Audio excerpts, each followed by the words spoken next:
कहाँ जाएंगे? क्या भारत छोड़ के भाग जाएंगे? पकड़े नहीं जाएंगे? अरे 14-15 करोड़ की संख्या है यार। 10% का मतलब 100 में 10, 50 में 5, 15 करोड़ एक थप्पड़ की जरूरत है। सुधार जाएंगे पूरे देश।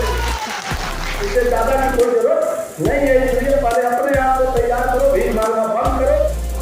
25, 26, 29 का भी कर दिया गया। तो इसे आईने में एक सुप्रीम कोर्ट की रूलिंग है, उसकी मैं हवाला देता हूँ कि कब्जेदार अथवा किराएदार कभी मालिक नहीं हो सकता। ये मालिक करो किराए में क्या किया। तो आप जंग लड़ने वालों में खड़े हो या अशोका जी ग्रेट और भगवान बुद्ध के लिए नाम पर ताली बजाने में, फैसला आपको करना है। अगर ताली बजाने वालों हैं तो इन लोगों से पूछो, नहीं होगा। अगर जंग लड़ करके पुनः सत्ता वापस लेनी है तो बहुत में भारत बनाने के लिए गाँव में जाना। हमारे बड़े भाई आए हुए हैं 18 राज्यों में।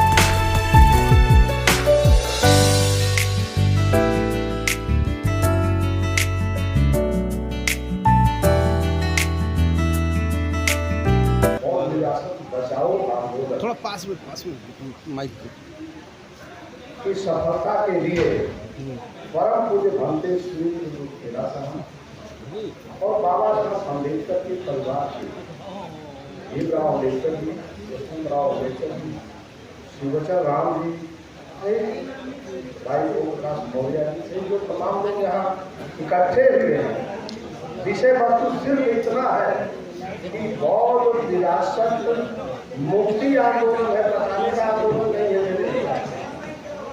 मेरे मित्रों, थोड़ी सावधान हो जाए, गंभीरता से बात को समझ लें।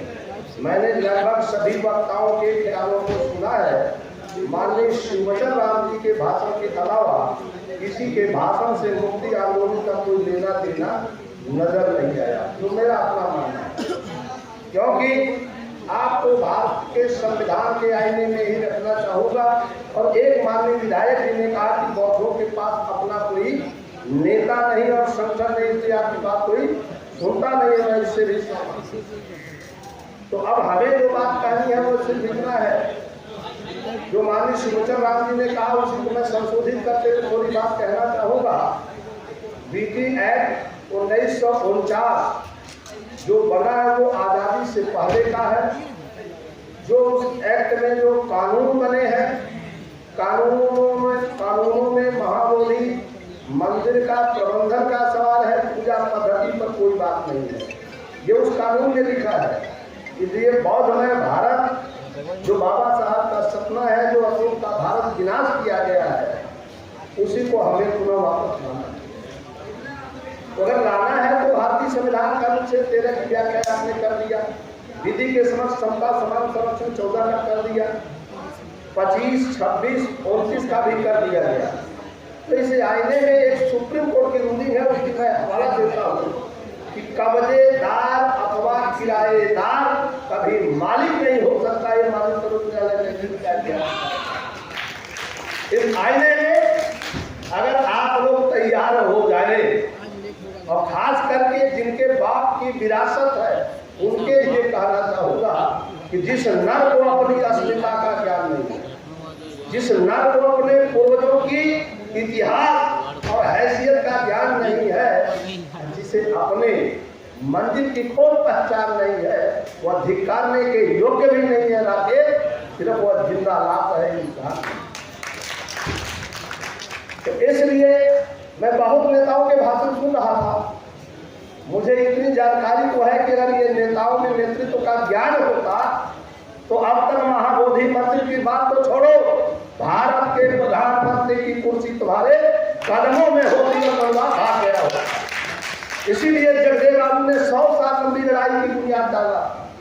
मैंने उनका भाषण पढ़ा है कि भगवान बुद्ध के धम्म पर जो उनका प्रवचन है या जो बुद्ध आंदोलन पर उनका विचार था, उसमें उन्होंने कहा है कि जयंती के मौके पर कि जयंतियां 2 तरह से मनाई जाती हैं।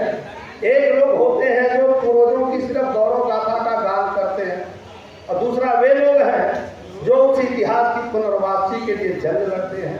तो आप जंग लड़ने वालों में खड़े हो या अशोका जी ग्रेट और भगवान बुद्ध के लिए नाम पर ताली बजाने में, फैसला आपको करना है। अगर ताली बजाने वालों हैं तो इन लोगों से पूछो,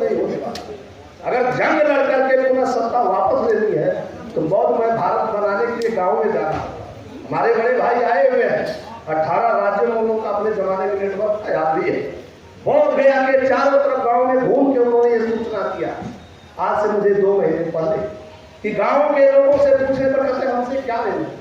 कोई तो भिक्षु मंदिर से बाहर आता नहीं, कोई हमें समझाता नहीं, तो हमसे क्या लेना देना।